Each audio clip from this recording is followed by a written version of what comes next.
कभी किसी पक्षी को घोंसले की नींव बनाते देखा है? अथक परिश्रम करके तिनका तिनका बिटोर कर वो पक्षी अपना घोंसला बनाता है, अपनी संतान के लिए एक सुरक्षित घर बनाता है। और फिर कहीं से तीव्र आंधी आती है, भारी वर्षा होती है और उसका घोंसला तिनका तिनका करके बिखर जाता है। फिर वो पक्षी क्या करता है? वो रोता नहीं, ना ही विलाप करता है। वो बिना विलंब करे फिर से अपना घोंसला बनाना प्रारंभ कर देता है और सफलता पाता है। फिर हम क्यों छोटी छोटी असफलता से भयभीत होकर परिश्रम करना छोड़ देते हैं? एक बात सदा स्मरण रखिएगा, हर वृक्ष कुल्हाड़ी की एक मार से नीचे नहीं गिरता, हर चट्टान घन के एक प्रहार से नहीं टूटती। सफलता पाने के लिए अनावरत परिश्रम करना ही मात्र एक मार्ग है।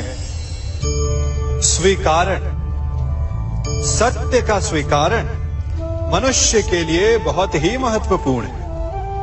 जब तक मनुष्य सत्य को स्वीकार नहीं करता, उसे असत्य से लड़ने की शक्ति प्राप्त नहीं होती।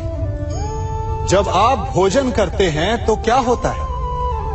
आपका पेट स्वीकारता है कि वो भर चुका है और आप भोजन करना बंद कर देते हैं। जब आपको निद्रा आती है तो क्या होता है?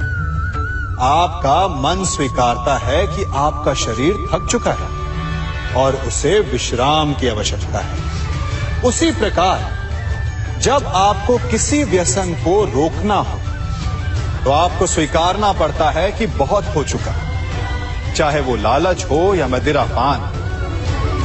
उस व्यसन का त्यागना तभी प्रारंभ होता है जब आप ये स्वीकार कर लेते हैं कि आप उस व्यसन के बंधक हैं।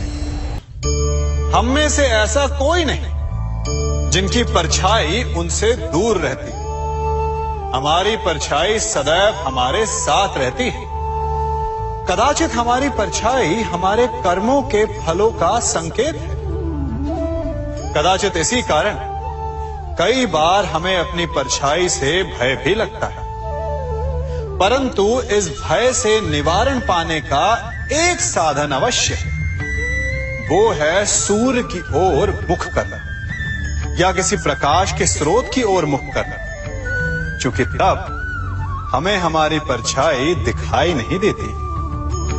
यदि इसे जीवन के संदर्भ में देखें तो ये प्रकाश का स्रोत शुभ कर्मों की चेतना है। यदि आपके मन में शुभ कर्म करने की इच्छा है तो आपको कभी भी अपने कर्मों के फल का भय नहीं होगा, क्योंकि यदि आपका मन शुद्ध होगा तो आपके कर्म शुद्ध होंगे और शुद्ध कर्मों का फल कभी अशुद्ध नहीं हो सकता।